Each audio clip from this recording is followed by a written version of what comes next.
Coming up on The World Today. Russia says 53 Ukrainian prisoners killed by Ukrainian shelling in Olenivka. Ukraine says it is ready for grain shipments after deal with Russia. Plus, migrants break out of abandoned truck in Mexico.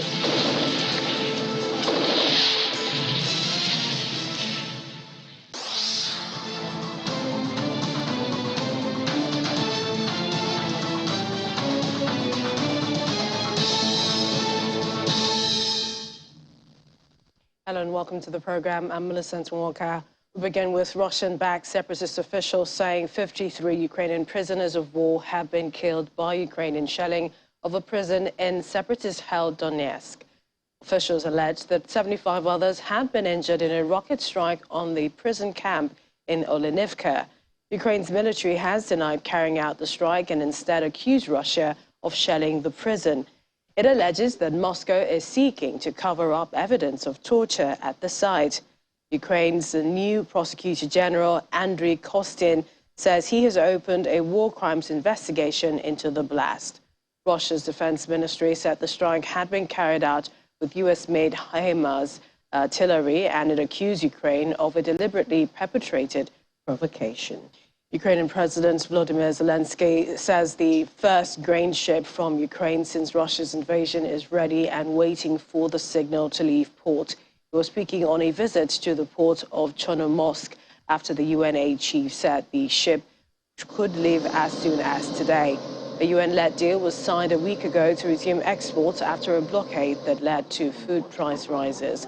But Martin Griffiths said crucial details still had to be ironed out. With hopes of an imminent departure, President Zelensky joined ambassadors from the G7 industrialized nations on the Black Sea coast, standing in front of the Turkish-registered ship Migrants.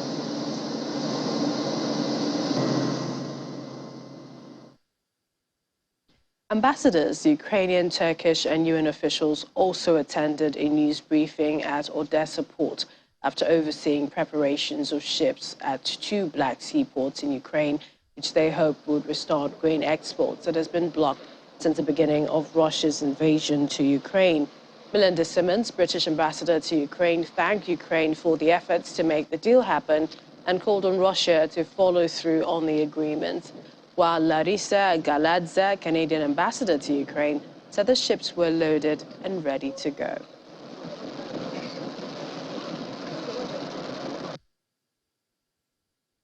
I'm really pleased to be here together with G7, Turkey and UN in solidarity for this deal, which the UK has been, among other countries, in lobbying hard for, and we're really pleased that it's been reached. And along with everyone else, we look to Russia to play their part in making sure that this deal happens. We're very grateful to Ukraine for all the huge efforts that they put into making sure that it can happen, but the truth is, the best thing that could happen is that Russia stops its invasion of Ukraine and allows grain ships to do what they were doing before this war, so that those who need it from the commercial market can access it. I really only want to add to what others have said, that food should never, ever be used as a weapon. As you can all see, the ships are here, they're loaded, they're ready to go. More ships are starting to be loaded today. So we call on Russia to agree to the corridors that are needed to ship the grain, and we hope to see that soon. We are close to reaching the mark of 2.5 million tons per month this month. The United Nations has been unable to deliver any aid to Ukrainian territories beyond government-controlled areas since the start of the war.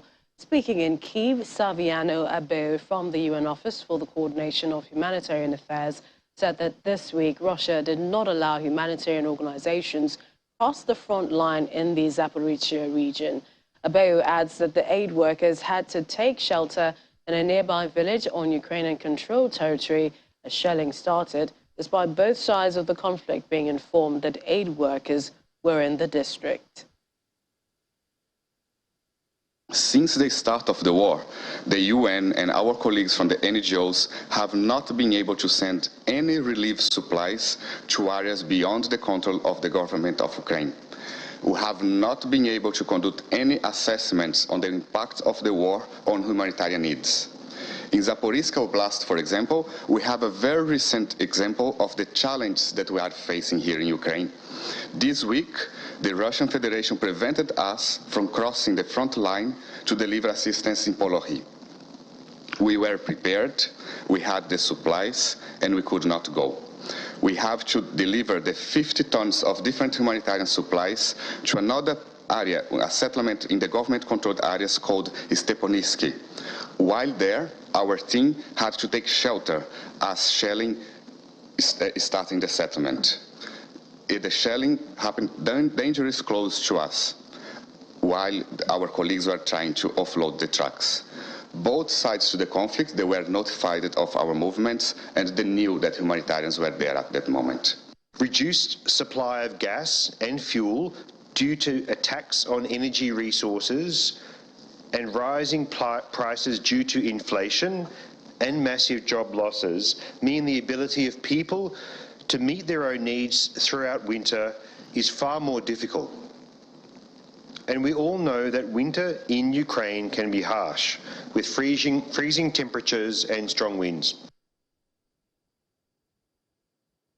VOA's Anna Chernikova joins us now from Ukraine, Kyiv to be precise. Anna, it's good to see you. Let's begin with the shelling of the prison camp in Olenivka. There's been conflicting figures. Russia saying 53, Ukraine saying 40. What are you hearing? Good evening. Well, I cannot provide any new numbers, so I would stick to the Ukrainian official numbers.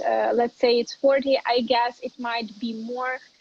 It's very, as you correctly said, conflicting information and conflicting numbers, and it's of course very difficult to verify.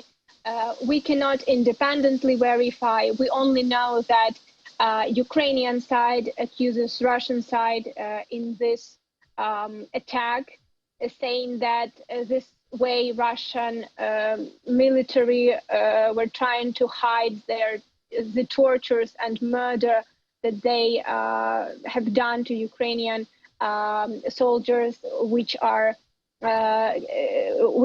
held captive there. I would remind that this is the prison where the Azovstal defenders, part of the Azovstal defenders are located for the moment. I should say it's like dozens of those soldiers. Russian side accuses Ukrainian side. Again, what we know for the moment, and this is the most recent information that we receive, so according to Ukrainian general staff, this kind of attack is possible to do with a long-range artillery. Basically, this is the artillery that Ukraine is using, which was provided by the international partners. And usually Ukrainian side is, again, according to the general staff, is using this kind of weapon to target, particular sites, and international partners are aware of this site. So Ukraine is saying that they did not do, they're not responsible for this attack, and they are encouraging international investigation. I think that Ukrainian side is very interested in, of course, in international investigation. This is what comes from all the official reports that we receive. Also, Ukrainian security service just recently posted and basically presented the recording that was the interception of a telephone conversation of the so-called DNR soldiers. And this conversation shows that DNR soldiers do not believe that this was done by the Ukrainian forces, discussing two possible versions that, again, according to what is provided there, that guard systems, Russian guard systems were located close to the prison in the past days. And another version is that it could be a bomb explosion inside the prison. Again, this is something we cannot verify independently. This is only what we, receive from the official sources. I think that for Ukraine, for this moment, in this case, it is the only way that an international, independent investigation would provide the final result. What we can say that definitely, for Ukrainians, these soldiers who are located in this prison, their, society, Ukrainian society, and Ukrainian officials are doing everything to get them back to Ukraine. So of course, it's a very, it's a great loss. Again, we will see how all this would. Probably in a couple of days, we'll have some more precise information on that and on the numbers of victims as well. But again, this is what we have for the moment. And I would say again that it's impossible for the moment to independently verify the information which is coming from there. And Anna, what more are you hearing about the fights on the front lines in Donetsk? The fightings continue. The fightings are intensive. However, according to, again, to the Ukrainian military officials, and this information was also confirmed by the Institute for Study of War and a couple of other international intelligences, that Russian forces do not advance. Ukrainians defend successfully the territories, so we don't have any, particular changes in the front line, let's say, in the situation at the front line in that area. What we also know that Russian forces are trying to concentrate their attacks in the particular regions, such as Siversk and Bakhmut. And it looks that probably they will try to advance in one of those directions. But I cannot, say that there were any particular changes in the situation at the front line for the past couple of weeks, let's say. So Donbas area remains the hottest spot for the moment, but also one of the hottest spots is Mykolaiv region, which is in the south. Let's move over to talking about the grain exports, the shipments. I mean, highly anticipated at Odessa. Preparations, we understand, are ongoing to Black Sea ports. When is that likely to go ahead? Yeah, today President Zelensky personally visited Odessa together with the ambassadors of G7 nations. Also, they were joined by the representatives from Turkey and from the UN. They checked the ports, one of the ports which is under the grain agreement, and President Zelensky confirmed that Ukrainian side is ready to start exports soon. He didn't provide, and he said that Ukraine is waiting for the signal from the international partners involved in this process. He didn't provide any details, similarly to the Minister of Infrastructure, who was in Istanbul signing the agreement with Turkey and UN from the Ukrainian side. They do not provide any details, I guess, due to security reasons. But we know that Ukraine is ready. According to President Zelensky, after his visit, he confirmed that the grain is already basically ready to get out when partners approve that it can.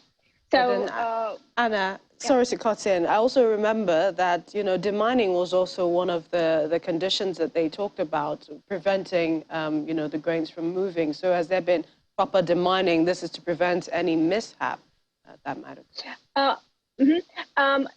In the agreement, this is at least this is what we know from the official document, that Ukrainian side agreed with UN and Turkey that it would be a particular corridor, and this corridor, it would be a so-called caravan of ships which would go through this corridor. So I guess this was, and definitely this corridor is safe to go.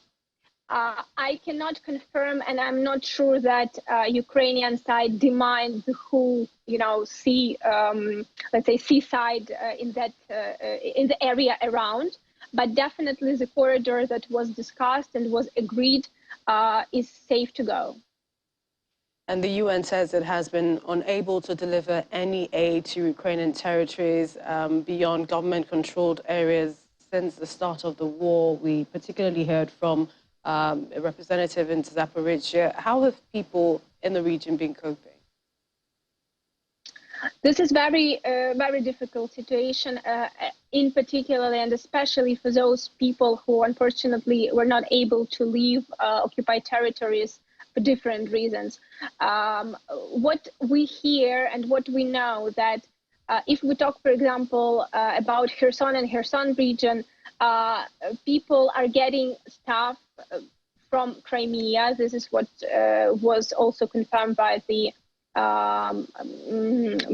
Russian side, and this was confirmed by the civilians who remain there. So it's almost impossible to bring anything from the territory of Ukraine there. However, we also know that volunteers are trying to provide people with some, important and extra aid, which they do not get from those who control the territory for the moment.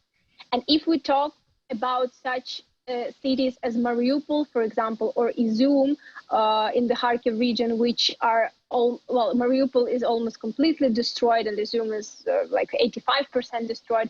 Situation is much worse, and because of course people only have, so the only way they can get any product is either to exchange between each other or to just sell whatever they had in storage.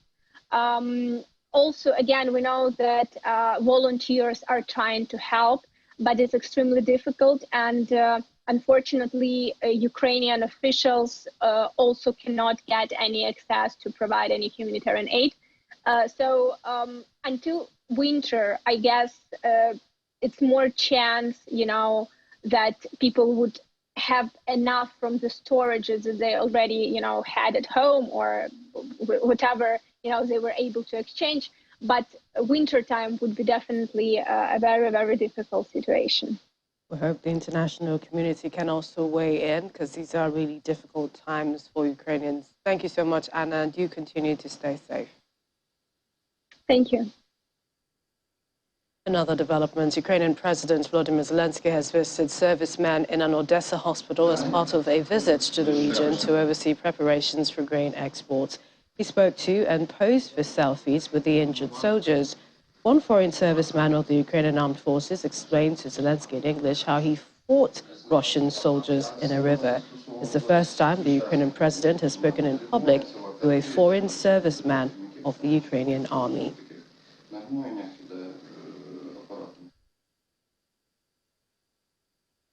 Russian Foreign Minister Sergei Lavrov has said that Moscow would soon propose a time for a call with U.S. Secretary of State Antony Blinken, in which Blinken has said he wants to discuss an exchange of prisoners held in Russian and U.S. jails.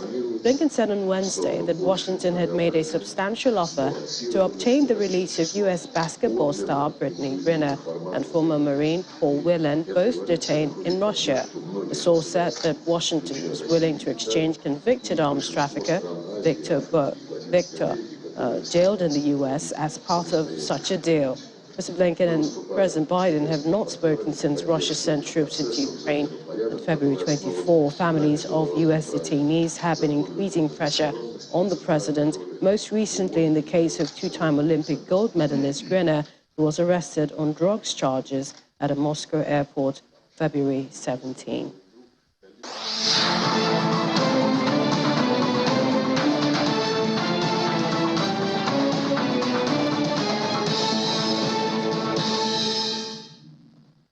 Still ahead. ahead on the world today.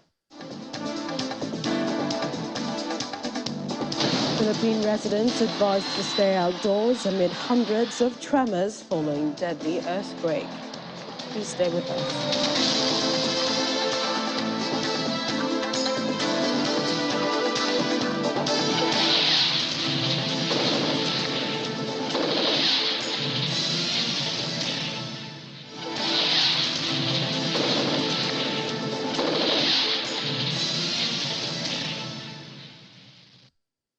Welcome back. The United Nations Food and Agricultural Organization says the acute food insecurity is on the rise in Somalia. The FAO warns that by this September, people living in 8 areas of the country could be experiencing famine if livestock continues to die, key commodity prices rise further, and humanitarian assistance fail to reach the most vulnerable. More than 3 million animals essential to Somalia's pastoral and agro-pastoral communities have died so far, and crop production has substantially dropped due to unprecedented poor rainfalls and intense dry conditions. Since the beginning of 2022, over 900,000 people have been displaced due to the drought crisis.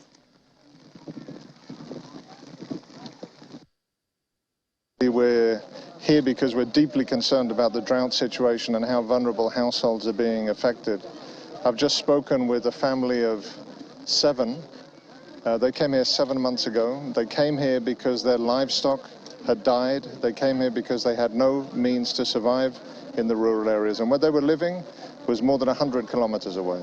Our focus is very much on livelihoods. It's providing cash to allow people to buy food to survive. It's about keeping their animals alive with emergency feeding, with vet treatments, with water supplies for animals in a drought context, which is super important. These are the practical types of activities we need to do. So we absolutely have to scale up a response in rural areas, help the vulnerable people where they are.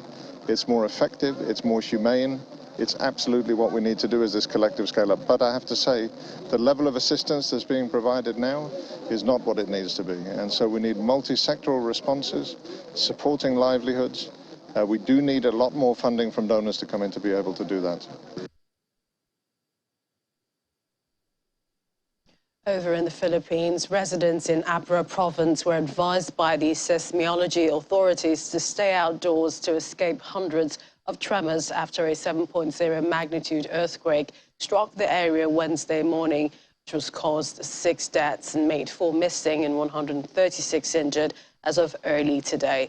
The strong earthquake triggered landslides and more than 800 aftershocks, with nearly 80,000 residents being affected.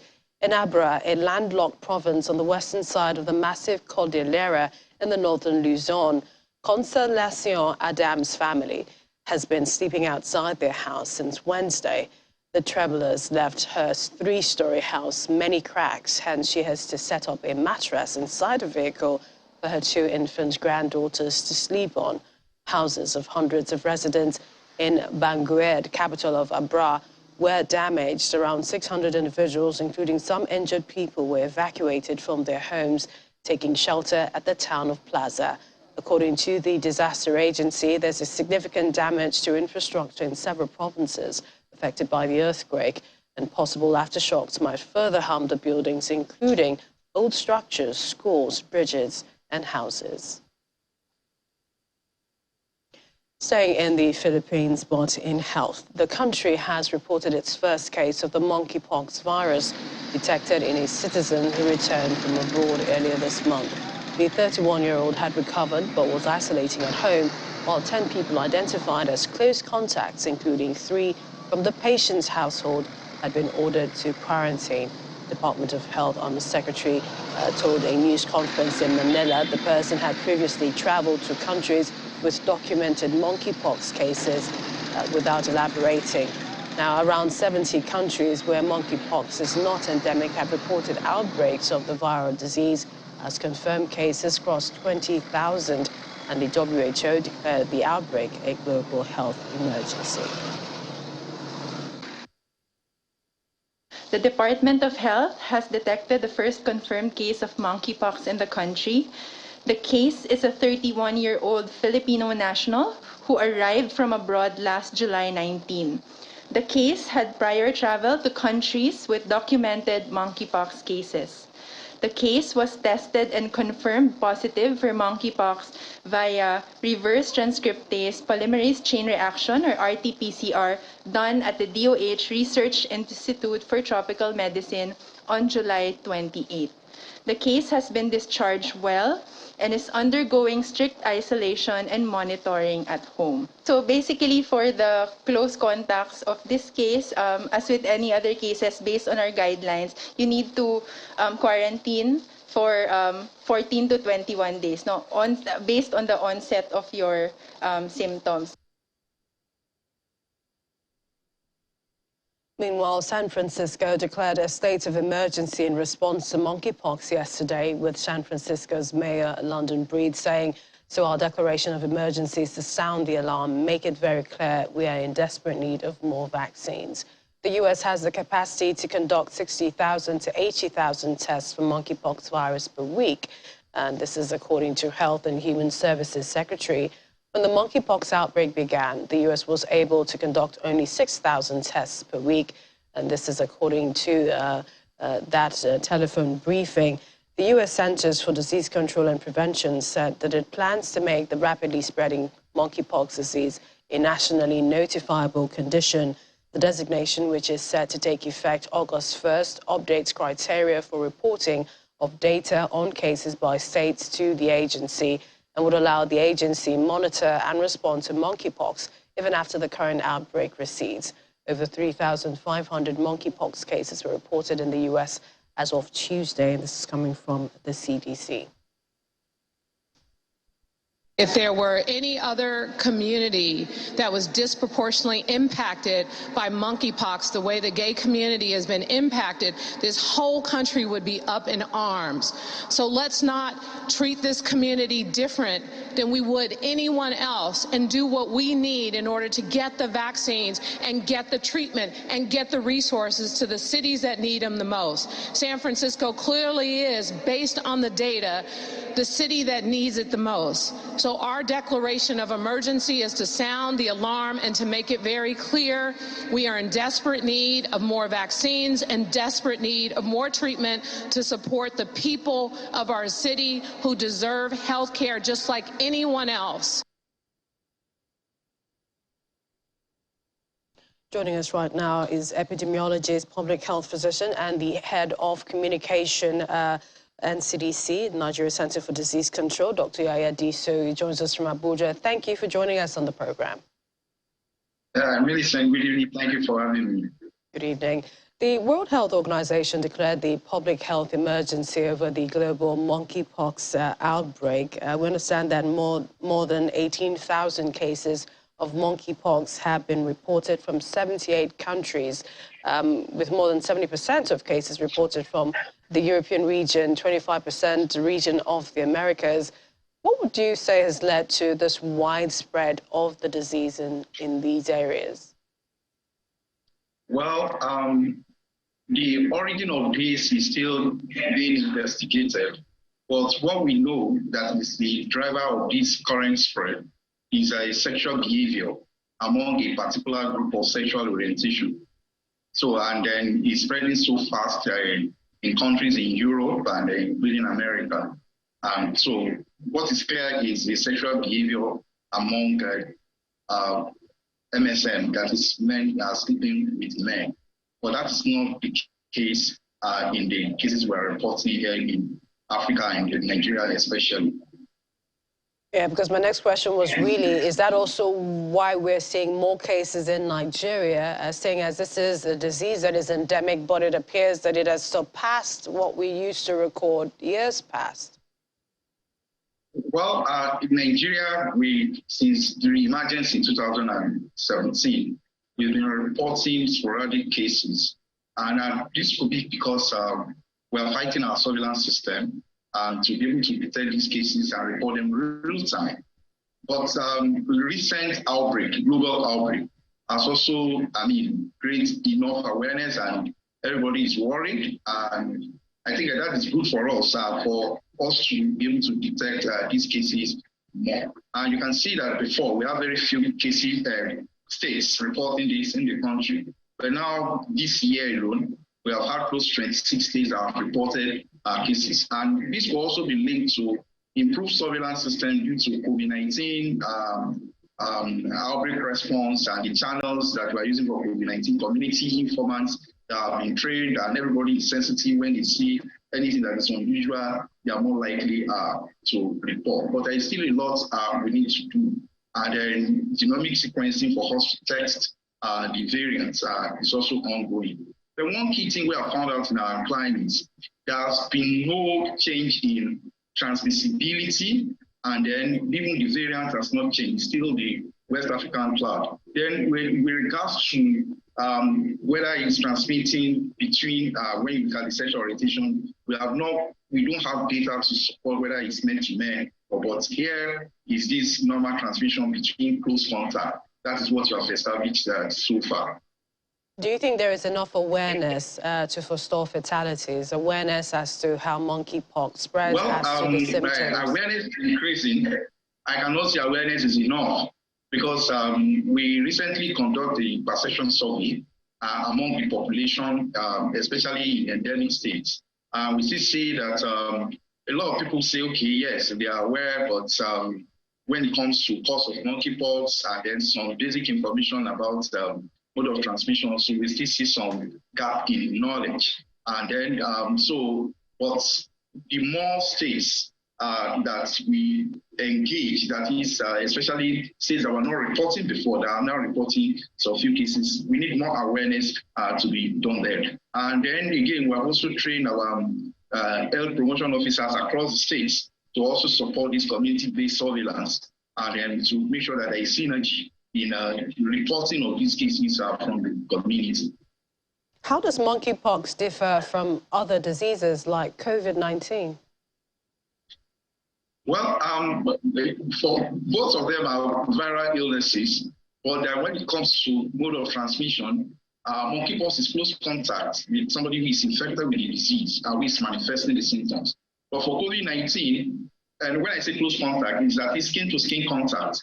But for COVID-19, is by droplets. Transmission is by droplet. It's just close contact when you are close to the person within or less than 1 meter, and the droplet can fall directly on you. So you are more likely to pick it in that situation. But with regards to manifestation, they both have general symptoms like fever, headache, and so on. But what is characteristic for monkeypox is the rash illness, the rash that appears from the face and that progresses to other parts of the body. But both of them have fever and then some other things. But for this other, the COVID-19 has cough, mainly because it's a respiratory illness. But there are some strains or variants that do not manifest with cough. But monkeypox is not respiratory illness, it's more or less a skin lesion. But it's also transmitted through skin-to-skin contact and other anything that can bring you close contact, like maybe mouth to mouth, and then again, if there is abrasion scratch on the skin and you go in contact with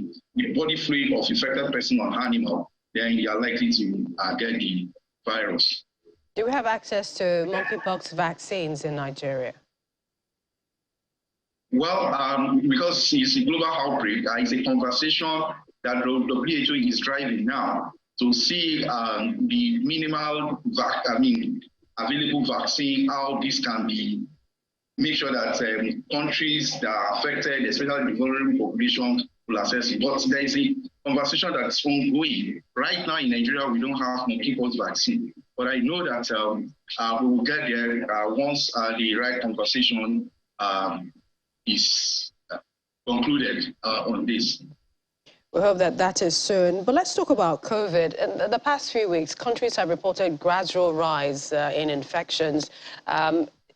Also, I believe in your latest epidemiological update, that of the NCDC, there's an increase in the positive test positivity ratio.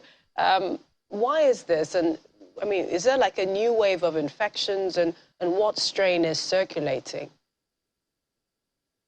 Well, I'm not surprised if you're having a new wave of infection, because globally cases are rising and Nigeria is part of the globe. And movement in and out of Nigeria So that's first thing. Then the second is seasonal infection.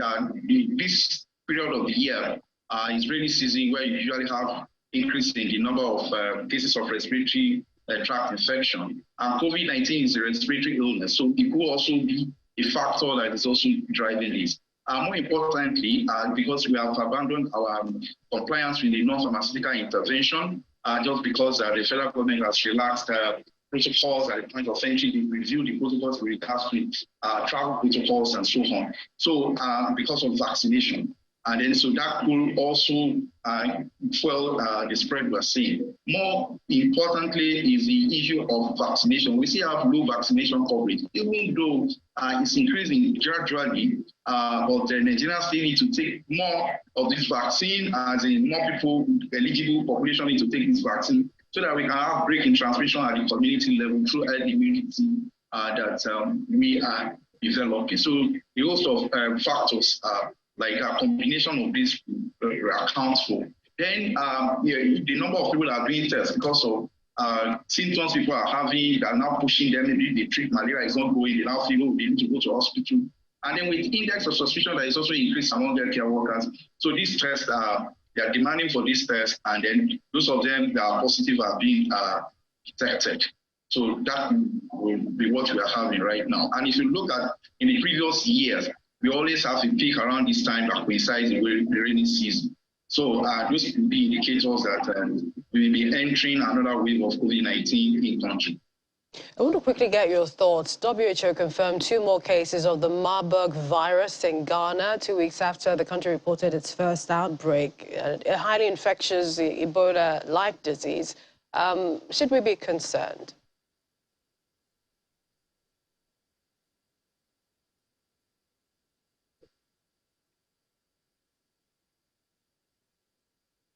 Oh dear, it appears we've lost Dr. Disu. We do appreciate your time. Thank you. Dr. Disu is the head of communications with the Nigeria Center for Disease Control. 2 other stories now. The bodies of 5 people have been recovered in waters near Mona Island in Puerto Rico following a human smuggling event in which migrants were forced to get out of a makeshift wooden boat. According to U.S. officials, the bodies were found by Puerto Rico Department of Natural and Environmental Resources park rangers on Mona Island. The Coast Guard added that 66 survivors, including 2 minors, were safely ashore. The smugglers will basically force the migrants to disembark. It appears that 5 of the migrants drowned in the process. Officials have not yet confirmed the nationalities of those on board. Mona Island, a nature reserve, is located between the Dominican Republic and Puerto Rico and has over the years been used by smugglers carrying people between the two. Migrants on that route are typically Dominican or Haitian. At least 11 people drowned in May when a vessel carrying Haitian migrants capsized near Puerto Rico amid a steady increase in migrants attempting to reach U.S. shores in dangerous marine voyages. A group of migrants has escaped from a truck abandoned in Mexico a month after more than 50 people died in similar circumstances. Now, the lorry was heading for the U.S. border, but was abandoned by the driver ahead of a checkpoint. This is coming from paramedics. People forced their way out of the top of the lorry to escape the stifling heat. Authorities found at least 94 people, mostly Guatemalans, in and around the lorry on Wednesday night. It is thought others may have run away. Many of those found were treated for ankle and knee fractures after jumping from the top of the vehicle. Paramedics say 1 man who was unconscious was taken to hospital. At least 16 people have died due to historic flash flooding caused by torrential rains in eastern Kentucky. The U.S. state's governor has said this. The governor, Andy Beshear, says that he expects the death toll to continue to rise. President Biden has declared the floods a major disaster and ordered federal aid to help with local recovery efforts. More than 23,000 people are also without power in the state.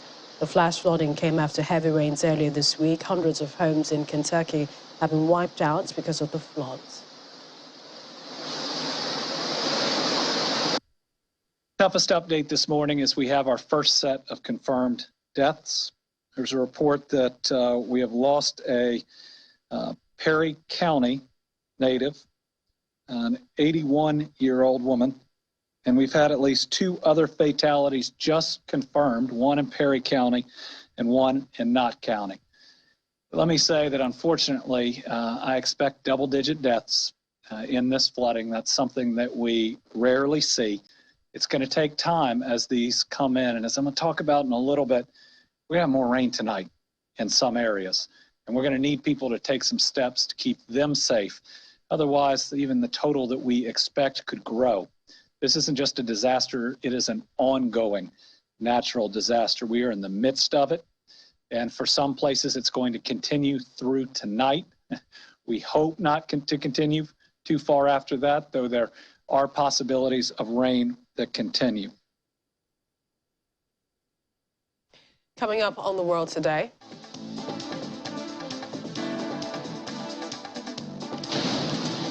Six-year-old Indian skateboarder Zara Ann Gladys Madambi wows with amazing skills.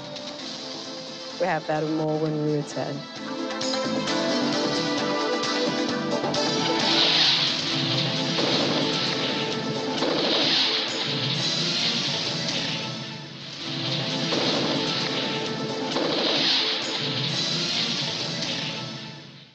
Over in Pakistan, floods caused by monsoon rains have killed at least 110 people, injuring scores of others in Balochistan province, southwest Pakistan.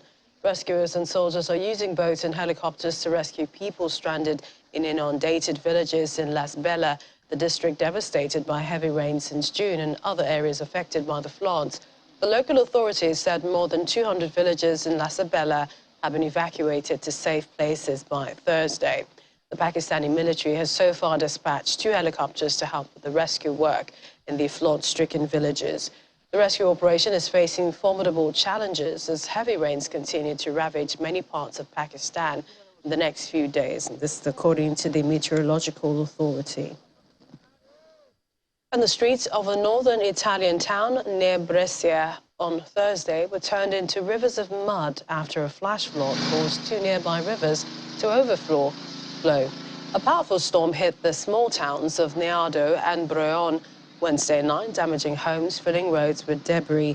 105 people were evacuated by 2 fire brigade helicopters after a summer camp where they were staying was isolated due to some landslides that blocked the connecting roads. 7 fire brigade teams worked with excavators to clear roads of debris and remove mud from houses, and also help residents recover their belongings. And Germany's flag carrier airline Lufthansa cancelled more than 1,000 flights this week due to a strike by ground staff at its hubs in Frankfurt and Munich. It was another major challenge for Lufthansa, which, like other airlines, is already facing rising energy prices, inflation and staff shortages affecting thousands of passengers every day. Labour union Verdi had called for the walkout over its demand for a 9.5% pay hike for around 20,000 workers.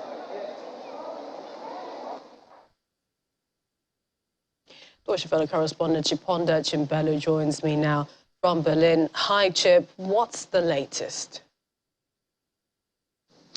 Well, the latest is that the pilot union now is considering holding a strike, and they are set to make a decision on that on Sunday. Now, they've said that they are not bluffing about considering that flight, because, of course, they say that they are working more post or during the post-pandemic, or like right now, and they also just don't have not just dealing with a bigger workload, they also have to deal with inflation, which everyone has to deal with right now.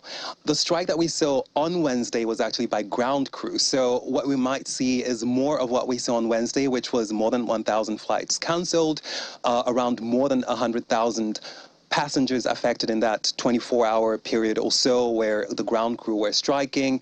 And of course, there were severe delays, lots of rebookings. So we might actually see more of that if the pilot union decides to go for a strike as well. So we might actually have more travel chaos on top of what we already have here in Germany. And to think this is the summer period, but the staff shortages are a major challenge for the aviation sector, also other industries. What is being done to help deal with that problem in Germany? Well, one solution that has been floated around here in Germany is potentially getting workers from countries like Turkey or the Balkan countries. However, we have a deficit here in Germany in terms of ground crew of around 7,000 workers. So they need to hire 7,000 workers from other countries. What it looks like right now is the government might potentially try to ease visa processes for temporary workers and make it easier for them to come in. However, we've heard from the police saying that, they might not necessarily make the process of security clearances any easier than it is. So obviously, even hiring these workers from other countries might not be the solution in the short term. We've heard from some airports in the media saying that they might get some workers from Turkey in August, September, and October, but we're talking about a couple of hundreds of workers. And when we have a deficit of, say, more than 7,000 workers, then we just will not get enough workers to pretty much replace, to fill the gap that needs to be filled at this point. So even the solution that's being touted is not really probably going to suffice. So, Chip, do we see an end in sight for the worker shortage? Well, Lufthansa says, I guess it depends on who you ask, Lufthansa says that they will manage to fly around 95% of what they were planning this summer. That's what they released in a statement today. However, when you look at what they mean by that, they mean a lot of rebookings. They mean, obviously, people have to deal with a lot of delays, which is already happening. And that doesn't sound like a situation in which people want to be flying in. So, of course, Lufthansa is saying that, but that's, of course, ahead of this potential strike that might come in from the pilots. So it is hard to say. We're looking at a summer of travel chaos, and perhaps for Lufthansa passengers, even more travel chaos than everyone else. Indeed, there's probably not a time to be traveling. Many thanks, Chiponda Chimbelo, Deutsche Welle correspondent, joining us from Berlin. Moving on now, a giant 3D dog appeared on digital screens in Tokyo's bustling Shibuya district today, catching the attention of pedestrians as it leaped across electronic billboards to catch a frisbee. The dog, an Akita, appears once an hour on 8 separate screens outside bustling Shibuya station. The installation comes after a 3D cat created by another company, which appeared on a digital billboard in another part of Tokyo last year, went viral. The busy crossing has a landmark in the form of a statue of a dog named Chico, and the Akita is remembered for his loyalty as he sat outside the nearby station every day for nearly a decade after his owner's death, waiting for him to return. Yes, it's been then he went to Boston Science.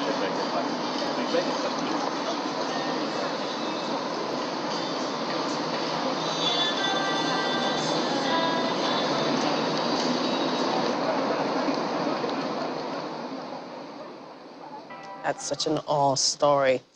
Well, while the world was locked indoors during the pandemic, UK-based Indian mechanical engineer Ashok Azreel Thamarakshan made the best use of his time and built an airplane. The 38-year-old, who is also a private pilot, dreamt of engineering a personal aircraft to take his family on trips and feared flying rental planes, which he said are usually old and unsafe to fly. The mechanical engineer who works for Ford Motor Company in Essex said he had initially planned to order an aircraft kit and build it with his colleagues in his home, but the 2020 lockdown left him with no choice but to complete it on his own. After getting clearance to fly, he flew across 4 European countries with his friends and has also gone on a trip with his family of 4. So there is like dissimilar metals, so the Europeans. When I got back to the UK in the beginning of 2020, placed the order, and the lockdown happened at the same time around April when I received the first kit. So there was a plan that some of my work colleagues will help out with the build, but in the end, because of lockdown, that couldn't happen. I ended up doing most of the work myself. By February, we did the first flight. It was just a short 20-minute flight. And then following the test flying program, we completed that and got the final permit issued by the Civil Aviation Authority in May of this year. And since then, we've had a few trips. We've been to all 4 of us, my family, we've been on a short trip. And I've flown with my friends on a European holiday, flying across 4 countries. I mean, the aircraft is just purely for recreational purpose. So it's purely, there was no commercial incentive, or I didn't do it for that sort of purpose. It was mainly to use it for my family, and maybe, so now we're actually sharing with another 4 pilots. We'll be sharing the aircraft so that it gets enough usage.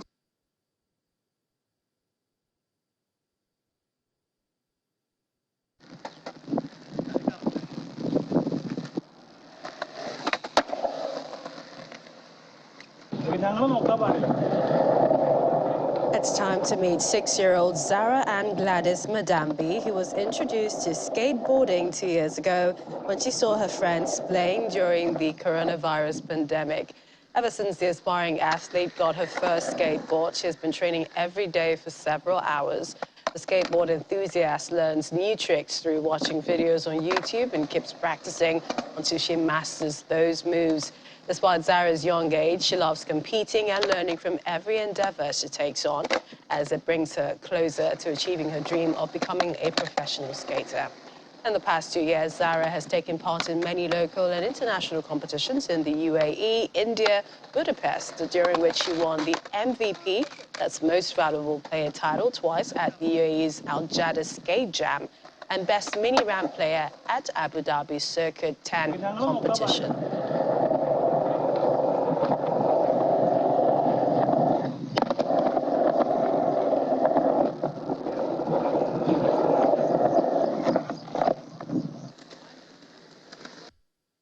I fall many times, but I sit for some time, and then I will again go to the skate park unless I get the trick. I have participated so many competitions. I want to learn more, and my dream is to become a pro skater.